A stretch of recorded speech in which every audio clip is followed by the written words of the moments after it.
Saya Cynthia Rompas masih menemani Anda di Kompas Petang. Saudara Capres nomor urut 3 Ganjar Pranowo menanggapi Cawapres nomor urut 1 Muhaimin Iskandar yang mengkritik pembangunan tol oleh pemerintahan Jokowi. Ganjar merespons dengan singkat soal kritik Caimin yang bilang jalan tol yang dibangun Jokowi tak bisa dinikmati oleh tukang becak dan hanya bisa digunakan oleh yang punya mobil. Ganjar bilang becak tak boleh masuk tol.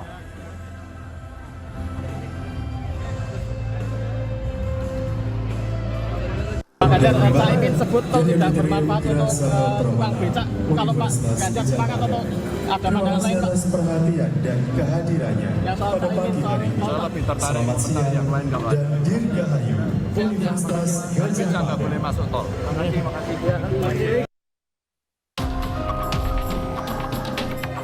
Cawapres nomor urut 1 Muhaimin Iskandar mengkritik pembangunan jalan tol yang masif selama pemerintahan Jokowi. Kata Caimin, meski tukang becak bayar pajak, tapi tukang becak tak bisa menikmati jalan tol. Menurut Caimin, yang seharusnya disediakan pemerintah adalah transportasi umum yang murah dan nyaman. Kemana-mana transportasi publik, transportasi umum harus murah dan enak. Ini kan yang dibangun jalan tol, iya enak bagi yang punya mobil. Kemarin saya ketemu tukang becak. Tukang becak bilang, saya kena pajak, pajaknya dibikin bangun tol, lah kok saya nggak bisa menikmati tol. Putra bungsu Presiden Jokowi yang juga Ketua Umum PSI, Kaisang Pangarep berpendapat, manfaat jalan tol bisa dirasakan secara tak langsung. Dengan berseloroh, Kaisang bilang, justru bahaya kalau becak masuk tol. Ya saya rasa gini ya, sebenarnya jalan tol memang mungkin supir becak tidak bisa menggunakan itu secara langsung, maksudnya menggunakan becaknya. Tapi kan di satu sisi sebenarnya kayak bahan-bahan makanan itu kan logistik itu kan sebenarnya banyak yang lewat jalan tol sebenarnya dinikmati juga gitu. Kalau saya rasa kalau becak masuk jalan tol malah bahaya. Bahayanya kenapa nih Mas? Bahaya gimana nih? Bahaya jalan tol kan mobilnya cepet-cepet semua. Senada dengan Kaisang, tangan kanan Presiden Jokowi di Istana, Mensesnek Pratikno menjawab kritikan Caimin dengan menyebut jalan tol bukan untuk becak. Pratikno bilang selain jalan tol untuk konektivitas logistik, jalan desa juga dibangun hingga pelosok. Tapi memang tol bukan untuk tukang becak gimana loh. Tapi kalau secara ekonomi berdampak pada semua lapisan masyarakat ya, Pak? Konektivitas kan, konektivitas. Kalau nggak kan logistik kita jadi mahal sekali. Jadi kan memang konektivitas itu efisiensi logistik ya. Tapi juga rasa keadilan. Lu coba bayangin nggak ada tol, macetnya kayak apa kita? Ada tol aja masih macet ya. Ya, bahwa itu semuanya harus lengkap lah. Kan ada bukan hanya tol besar kan, sampai jalan desa kan juga dibangun melalui dana desa. Caimin mengkritik pembangunan jalan tol di acara silaturahmi pimpinan Majelis Taklim se-Kabupaten Bekasi hari Senin. Menyoroti masyarakat yang minim pendapatan, Caimin menyebut pemerintah punya tugas memberi sarana agar masyarakat punya pekerjaan produktif dan tabungan. Untuk itu diperlukan biaya kesehatan dan transportasi yang murah. Tim Liputan Kompas TV.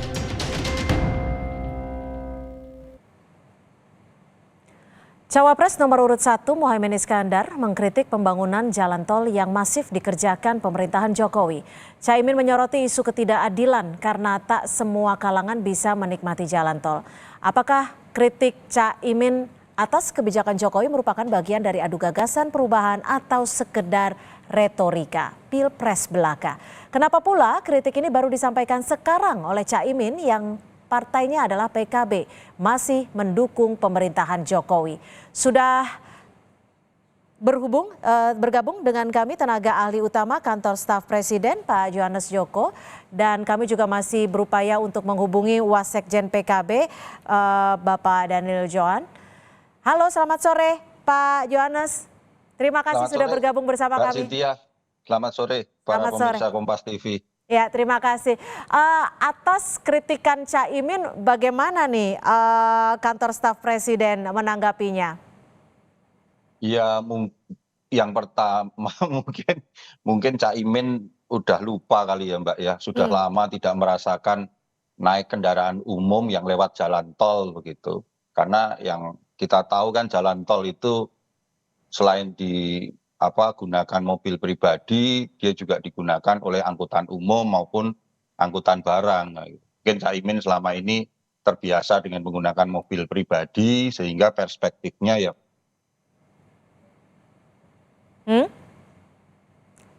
itu yang pertama begitu. Yang kedua ya tentu tadi yang saya sampaikan, jalan tol ini kan fungsinya bukan hanya untuk fungsi kepentingan pribadi begitu, tetapi ini ada fungsi kepentingan umum. Karena kalau kita lihat penggunaan jalan tol hari ini itu selain bagaimana kita melihat manfaatnya, Mbak, manfaat konektivitas, logistik kita bisa terdistribusi dengan lebih efisien, kemudian jarak tempuh yang selama ini misalnya contoh jarak tempuh itu jadi lebih efisien. Contohnya misalnya dulu perjalanan dari Jakarta ke Jawa Tengah gitu, ke Solo misalnya itu kita butuh jalur biasa 12 jam. Tapi sekarang dengan jalan tol 6 jam. Sehingga apa? Trayek-trayek bus yang biasanya dulu dia hanya sehari bisa sekali, sekarang ini trayek-trayek bus itu bisa beberapa kali untuk melakukan perjalanan. Ini kan menjadi efisien begitu.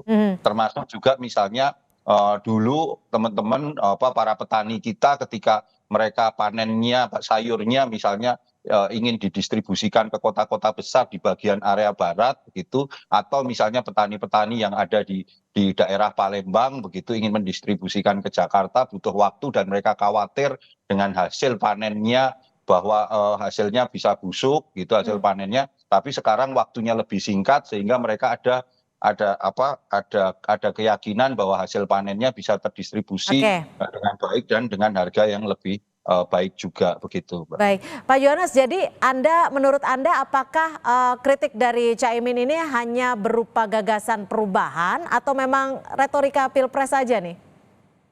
Ya itu mungkin Caiminnya yang lebih mengerti, tetapi kalau kami kan fakta-faktanya kita itu kan melihat fakta begitu Mbak, bahwa pembangunan jalan tol pada pemerintahan Presiden Jokowi yang hampir lebih dari 1.700 kilometer ini itu juga dibarengi dengan pembangunan jalan nasional, juga penguatan jalan-jalan provinsi, kabupaten, dan juga jalan-jalan desa. Artinya apa? Konektivitas ini dibangun secara komprehensif dan menyeluruh begitu Mbak. Jadi tidak hanya sekedar masalah jalan tol saja. Sebab kalau sekedar isu jalan tol ya kita tanyakan saja kepada masyarakat bawah begitu yang selama ini merasakan perjalanan mereka yang harus butuh waktu berjam-jam untuk dari satu kota ke kota lain, belum kemacetannya. Sekarang ini perjalanan itu menjadi lebih nyaman begitu. Dan itu dirasakan oleh masyarakat kelas bawah juga begitu. Baik, sudah bergabung bersama kami politisi PKB Pak Daniel Johan. Pak Daniel, selamat sore. Selamat sore Mbak, sorry ini saya lagi di jalan nih. It's okay, nggak apa-apa. Pak Daniel, apa sih yang menjadi penyebab highlight dari Caimin ini? Ya sebenarnya ini kan Caimin memberikan penegasan bahwa selain jalan tol, Indonesia itu justru lebih membutuhkan jalan-jalan non-tol. Yang memang kalau kita keliling ke daerah-daerah itu banyak yang terputus, banyak yang rusak, jembatan-jembatan juga banyak yang tidak bisa dilewati. Nah kebetulan ini curhatan dari seorang tukang becak yang memberikan curhat, ya kita sempat kaget tetapi sekaligus kagum bahwa seorang tukang becak juga bisa berpikir kritis bahwa yang dibangun jangan hanya tol saja. Karena tukang becak itu merasa kita rakyat kecil pun kan juga punya kontribusi untuk membayar pajak. Nah sehingga jalan-jalan pemerintah ke depan selain jalan tol malah kalau bisa lebih mengutamakan pembangunan jalan tol. Jadi semangatnya itu bukannya tukang beca masuk ke tol. Tapi gini Pak Daniel, tadi kan juga disebut bahwa dampak dari jalan tol itu mungkin tidak dirasakan langsung oleh pengendara beca, tapi juga bisa dirasakan tidak langsung seperti yang tadi sudah dijelaskan oleh Pak Yohanes. Iya setuju, karena substansinya adalah kita memberikan penekanan bahwa banyak sekali jalan-jalan di luar Jawa, termasuk di beberapa titik Jawa itu masih sangat parah. Gitu. Jadi itu yang harus dipikirkan. Sehingga ada konektivitas yang semakin merata, konektivitas yang semakin inklusif, nggak hanya fokus ke tol. Pak Daniel, tapi kan kita tahu kalau PKB itu masih dalam koalisi pemerintahan dan saat pembuatan jalan tol pun PKB ikut mendukung hal ini. Itu Komisi 5 tuh, mesti ditanya ke Komisi 5. Saya bukan di Komisi 5, Mbak. Tapi terkait dengan bagian dari koalisi, gimana dong? Iya, nggak masalah. Artinya kan ini namanya perbaikan, namanya kita ingin menyempurnakan, ini kan masukan dari orang kecil. Nah, kita kan harus menyuarakan, dan kebetulan masukan ini memang penting untuk disuarakan. Bagaimana? Ini bagian dari masukan dari orang kecil, dari warga kecil, seorang tukang beca yang memberikan masukan kepada Caimin. Dan kami melihat masukan ini selain kritis juga sangat baik. Sehingga kita menjelaskan kepada masyarakat bahwa ke depan Amin akan prioritas membangun jalan-jalan, lebih prioritas membangun jalan-jalan non-tol. Sehingga akan semakin meningkatkan konektivitas masyarakat, akan juga semakin menurunkan logistik. Seperti di dapil saya di Kalimantan Barat, wah itu jalannya banyak yang rusak, Mbak. Saya ke Pak Johannes. Pak Johannes, kalau tadi dibilang ini sebenarnya adalah masukan langsung dari orang kecil seperti itu. Menurut Anda sendiri, apakah ini memang faktor begitu banyak yang harus jalan yang harus diperbaiki, atau memang isu politik saja yang memang sedang digencarkan?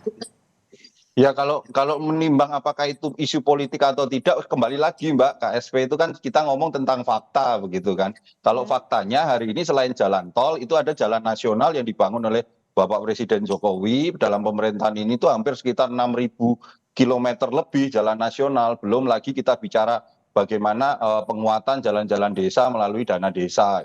Itu yang harus dilihat, dan saya melihat bahwa penerima manfaat dari jalan tol ini selain kita harus lihat ada dua, ada penerima manfaat langsung yang memang mereka menggunakan jalan tol, dan penerima manfaat tidak langsung. Penerima manfaat langsung itu adalah mereka yang memang menggunakan jalan tol, ada yang menggunakan angkutan umum lewat jalan tol. Itu tadi yang saya sampaikan, Mbak. Mungkin loh ya, Mbak ya, Caimin ini kan udah lupa apa rasanya menggunakan angkutan umum yang lewat jalan tol, karena selama ini menggunakannya angkutan pribadi begitu. Sementara kalau manfaat turunannya itu kan banyak, Mbak. Salah satunya tadi perspektif paradigma kota transit menjadi kota destinasi. Itu yang sekarang terjadi karena adanya jalan tol begitu. Nah, Mbak, bagaimana nih Pak Daniel menanggapi ini? Mungkin Caimin lupa karena Caimin biasanya dengan mobil pribadi, padahal banyak kendaraan umum juga ataupun yang mentransportasikan barang-barang tertentu. Iya, saya rasa nggak masalah. Semangatnya adalah bukan semata-mata terus tidak setuju. Makanya kan Caimin tetap kalau pergi ya karena jalan tol sudah dibangun ya kita manfaatin lah, bukan terus menolak karena tidak dimanfaatin kan. Tetapi kita ingin memberikan penekanan. Nah tapi memang kita harus butuh data ya. Nah ini yang harus kita siapkan. Misalkan kita harus membandingkan, misalkan pemerintahan Gus Dur, pemerintahan Mbak Mega, pemerintahan Pak SBY termasuk Pak Jokowi, berapa rasio antara jalan tol dengan jalan non tol. Nah di situ kan kita baru menilai.